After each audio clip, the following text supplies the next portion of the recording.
प्यारे बच्चों, आज हम करेंगे वर्कशीट नंबर 42 जो है क्लास 10 के स्टूडेंट्स के लिए। ये आपके भूगोल के पार्ट 7 राष्ट्रीय अर्थव्यवस्था की जीवन रेखाएं से संबंधित है और ये आपकी 10 अक्टूबर 2020 की वर्कशीट है। अब किसी भी देश की अर्थव्यवस्था की जीवन रेखाएं हम किन्हें कहते हैं? वेरी गुड, परिवहन और संचार के जो साधन हैं वो राष्ट्रीय अर्थव्यवस्था की जीवन रेखाएं कहलाती हैं। क्यों कहलाती हैं? क्योंकि अर्थव्यवस्था इन साधनों पर निर्भर करती है। अब जो इससे पहले वाली जो वर्कशीट थी उसमें आपने जाना था स्थल परिवहन, जल परिवहन और वायु परिवहन के बारे में, और आज हम करेंगे संचार के बारे में। ठीक है, संचार और व्यापार के बारे में। तो आज का हमारा टॉपिक भी है भारत में संचार और व्यापार। सबसे पहले हम बात करेंगे संचार की। ठीक है, संचार का मतलब होता है जब संदेश को एक स्थान से दूसरे स्थान तक भेजा जाता है तो उसको हम संचार कहते हैं। ठीक है, और संचार के लिए हम जिन साधनों का प्रयोग करते हैं, यानी संदेश भेजने के लिए हम जिस साधन का प्रयोग करते हैं वो संचार के साधन कहलाते हैं। अब ये जो संचार होता है बेटा वो दो प्रकार का होता है। एक होता है निजी संचार, दूसरा होता है जन संचार। अब जो निजी संचार है ना बेटा, इसका दायरा बहुत सीमित होता है। इसमें क्या होता है, एक संदेश भेजने वाला होता है और एक प्राप्त करने वाला होता है। इसको इस तरह से समझो, जैसे आप अपनी सहेली से बात कर रहे हो तो आप उससे फ़ोन पे भी बात कर सकते हो, चिट्ठी भी लिख सकते हो। ठीक है, मतलब इस तरह से आप दोनों के बीच में जो संदेश का आदान प्रदान हो रहा है, तो ये जो कहलाएगा निजी संचार कहलाएगा। ठीक है, और ये जो निजी संचार होता है इसमें हम डाक विभाग द्वारा यानी चिट्ठी लिखकर जो है अपना जो है आपस में जो है संदेश का आदान प्रदान कर सकते हैं, टेलीफोन द्वारा कर सकते हैं। ठीक है, या इंटरनेट में मेल वगैरह के द्वारा कर सकते हैं।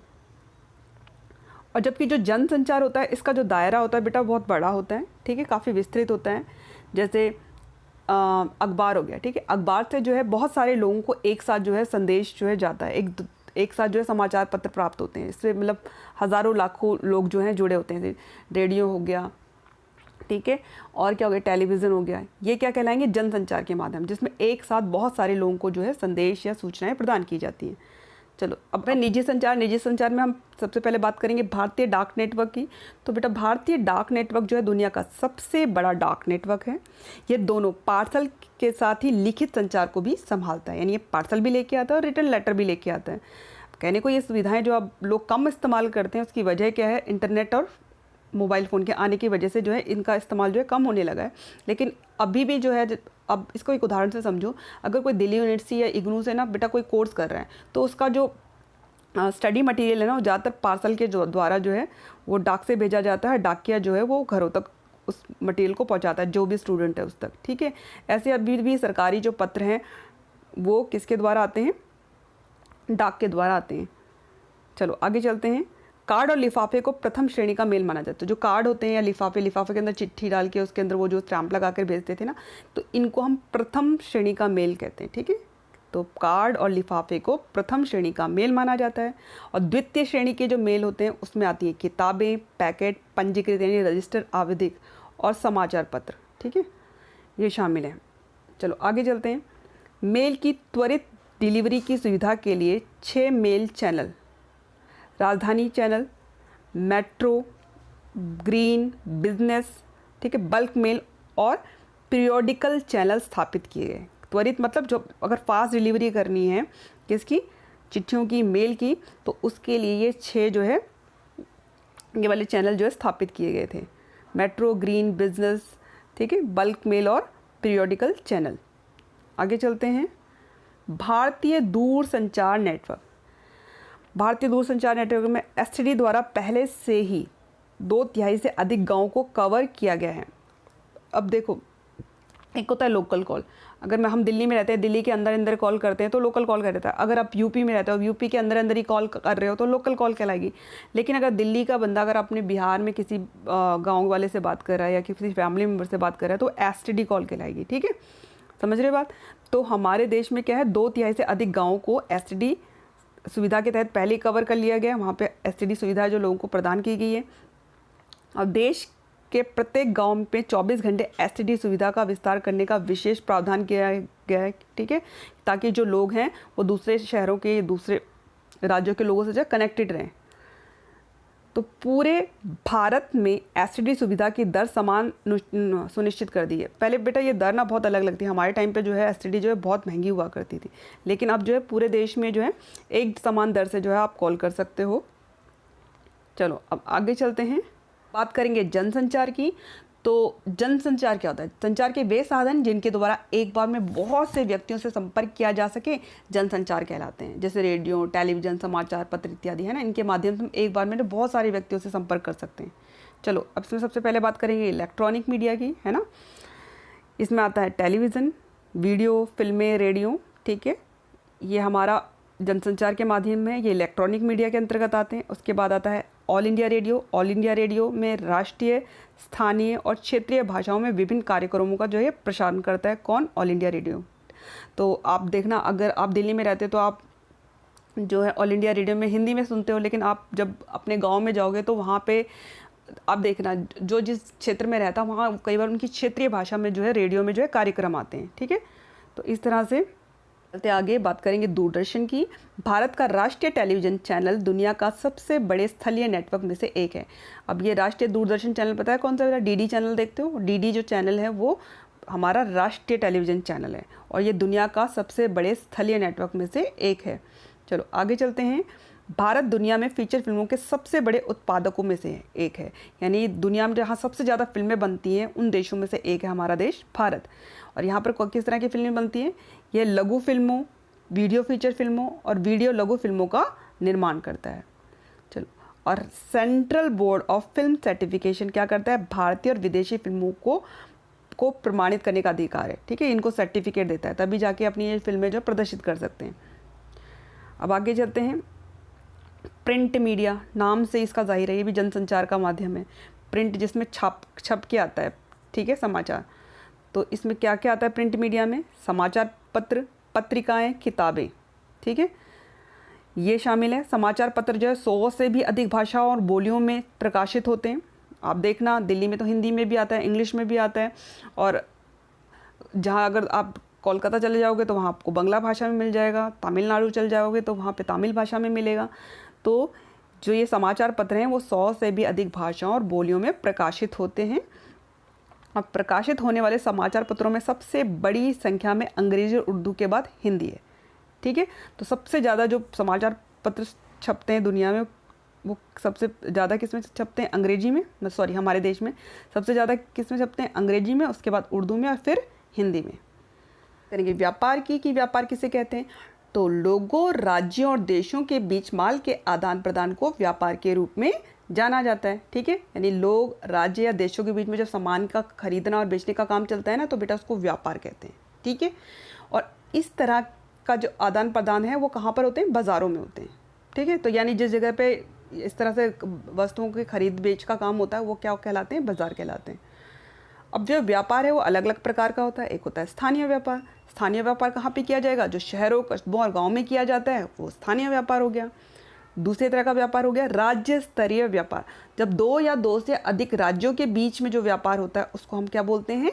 राज्य स्तरीय व्यापार। जैसे मान लो हरियाणा, पंजाब और उत्तर प्रदेश में जो है आपस में जो है चीज़ों का जो है खरीद बेच का काम चल रहा है या वस्तु विनिमय का काम हो रहा है, तो हम उसको क्या बोलेंगे? राज्य स्तरीय व्यापार। क्योंकि इसमें 2 से अधिक राज्यों के बीच में ये काम हो रहा है ना, ये व्यापार क्या हो रहा है? 2 से अधिक राज्यों के बीच में हो रहा है, तो इसको हम राज्य स्तरीय व्यापार कहेंगे। अब आते हैं तीसरे प्रकार का व्यापार है अंतर्राष्ट्रीय व्यापार।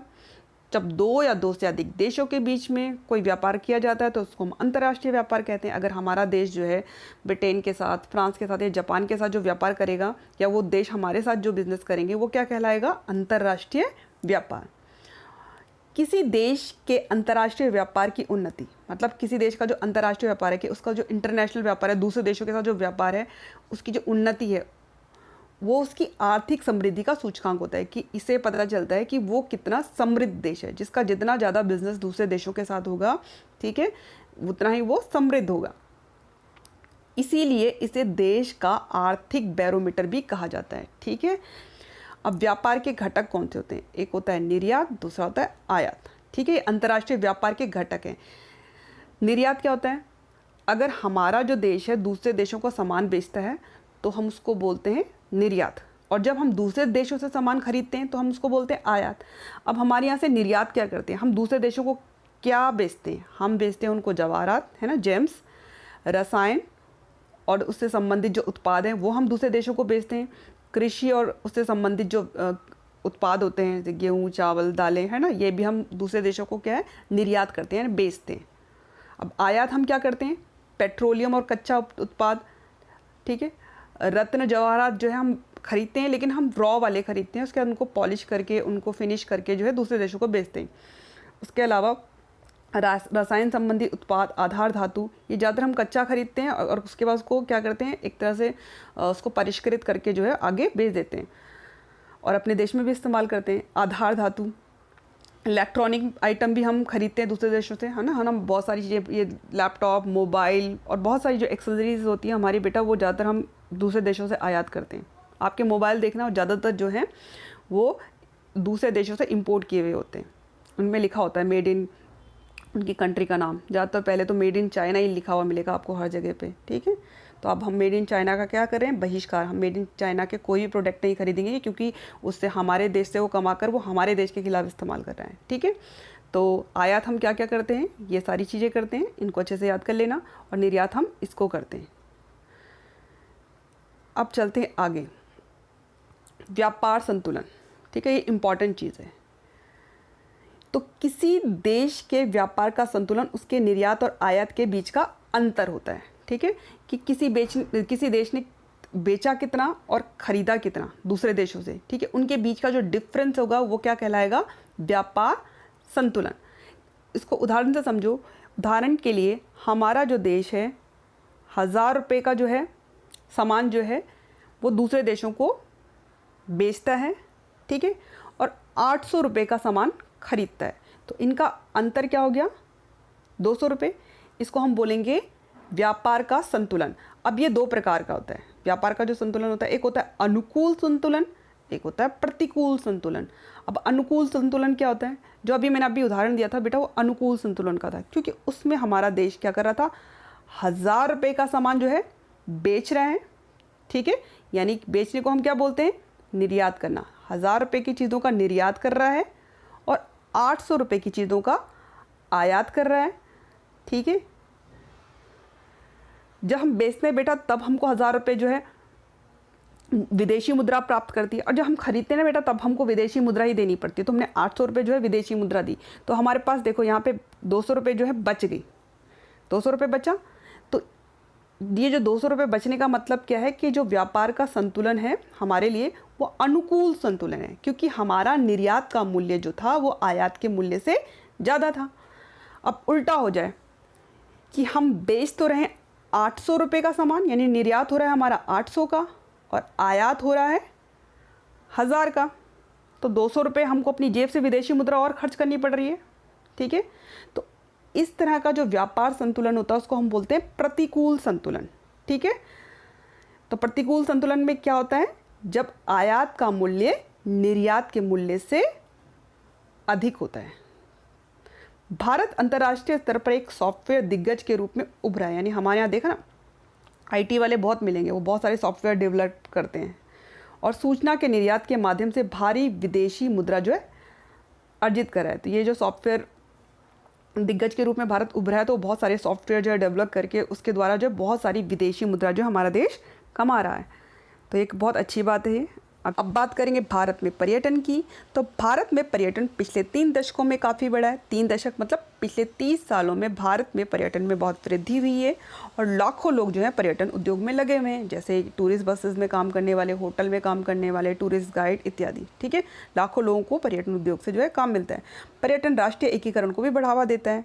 कैसे देता है, जब लोग दूसरे राज्यों में घूमने जाते हैं, वहाँ के लोगों से परिचित होते हैं, तो उनके प्रति उनमें जो है एक जुड़ाव पैदा होता है, तो इससे राष्ट्रीय एकीकरण को बढ़ावा मिलता है। इसके अलावा वहाँ की जो स्थानीय हस्तशिल्प हो गए, सांस्कृतिक गतिविधियाँ, उनको भी ये समर्थन करता है। कौन, पर्यटन। क्योंकि जब लोग जाते हैं तो वहाँ के स्थानीय हस्तशिल्प भी देखते हैं, उसको खरीदते हैं, वहाँ की सांस्कृतिक गतिविधियों से परिचित होते हैं, ठीक है, उससे जुड़ते हैं, उसका समर्थन करते हैं।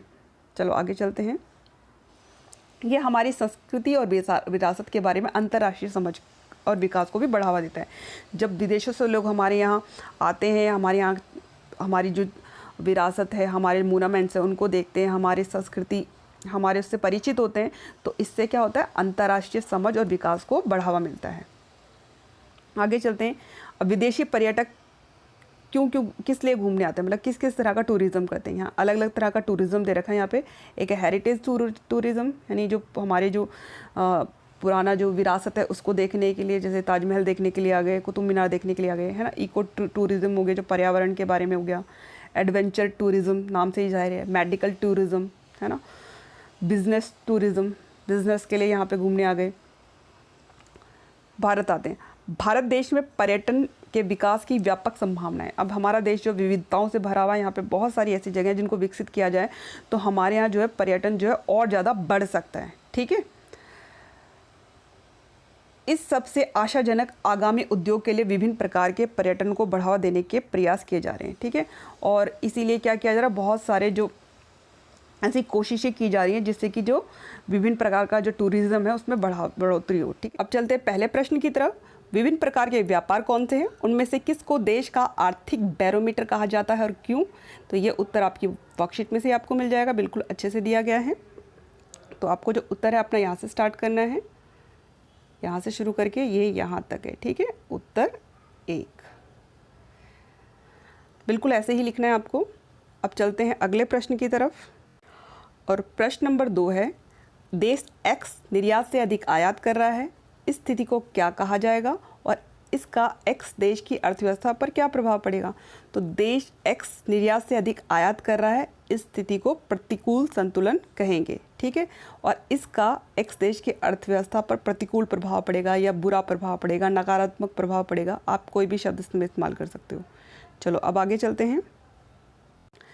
प्रश्न नंबर 3 है, प्रथम श्रेणी और द्वितीय श्रेणी के मेल में क्या अंतर है? अपने दैनिक जीवन से उदाहरण दें जब आपने इनमें से प्रत्येक का उपयोग किया था, और उनकी डिलीवरी कौन संभालता है ये भी आपको बताना है। तो आप इसका उत्तर ऐसे लिखेंगे। बेटा मैंने इसको इस तरह से अंतर वाली फॉर्म में कर लिया। ठीक है। इससे आपको इसको याद करने में जो है आसानी रहेगी। ठीक है। प्रथम श्रेणी मेल में क्या आता है, कार्ड लिफाफे को प्रथम श्रेणी मेल माना जाता है, इसके सामने बिल्कुल ये वाला पॉइंट लिखना है। द्वितीय श्रेणी के मेल में किताबें, पैकेट, पंजीकृत आवधिक और समाचार पत्र शामिल हैं। उसके बाद इसका उदाहरण क्या था कि उदाहरण के लिए मेरी बहन की शादी के कार्ड हमने डाक द्वारा अपने रिश्तेदारों को भेजे, ये प्रथम श्रेणी मेल का क्या उदाहरण। ऐसे मेरे भाई जो इग्नू से BA कर रहा है, उसे विश्वविद्यालय द्वारा डाक से पाठ्य सामग्री भेजी गई, जो द्वितीय श्रेणी की मेल है। अब आते हैं, कार्ड की डिलीवरी किसके द्वारा की गई? डाक के द्वारा की गई। ठीक है। इसकी भी डिलीवरी कौन संभालता है? डाक विभाग। तो ये आपका उत्तर हो गया। अब चलते हैं प्रश्न नंबर 4 की तरफ, और प्रश्न नंबर 4 है, तेजी से बढ़ता पर्यटन उद्योग हमारे देश के लिए कई मायनों में फ़ायदेमंद रहा है, उदाहरण देते हुए स्पष्ट कीजिए। तो इसका उत्तर है, देखो 1.5 करोड़ से अधिक लोग जो है पर्यटन उद्योग से सीधे तौर पर जुड़े हैं, मतलब उनको इससे रोजगार मिलता है। दूसरा क्या है, क्या फ़ायदा है इससे राष्ट्रीय एकीकरण को बढ़ावा देता है पर्यटन। इसके अलावा और क्या फ़ायदा है, ये स्थानीय हस्तकला एवं सांस्कृतिक उद्यमों में सहायता प्रदान करता है। और क्या फ़ायदा है इसका, ये हमारी संस्कृति और विरासत के संबंध में अंतर्राष्ट्रीय समझ के विकास में सहायता करता है। और 5वां क्या है, भारत पर्यटन उद्योग से विशाल मात्रा में विदेशी मुद्रा अर्जित करता है, जो कि बहुत ज़रूरी है। अब चलते हैं अगले प्रश्न की तरफ। प्रश्न नंबर 5 है, पिछले वर्षों में STD द्वारा 2/3 से अधिक गाँव को कवर किया गया है, आपको क्या लगता है इससे गाँव की अर्थव्यवस्था पर क्या असर पड़ेगा? तो उसका उत्तर है, इससे गाँव की अर्थव्यवस्था पर सकारात्मक प्रभाव पड़ेगा, अच्छा प्रभाव पड़ेगा। जो किसानों कि बाज़ार तक पहुंच जो है मजबूत और आसान होगी, मतलब उनको क्या समय पर सूचनाएं मिलेंगी जिससे वो समय पर जो है अपना सामान जो है बाज़ारों में पहुंचा सकेंगे। इसके अलावा देश के गांव में STD सुविधा का विस्तार होने से विकास की मूल धारा से जो है गांव को भी जोड़ा जा सकेगा। तो अब ये आपके उत्तर कंप्लीट हो गए हैं। अपने चैप्टर को भी पढ़ना, मन लगा के पढ़ो बेटा, और अच्छे अच्छे नंबर लेके आओ। बाय बच्चों, और लाइक्स और कमेंट्स करने के लिए आपका बहुत बहुत थैंक यू।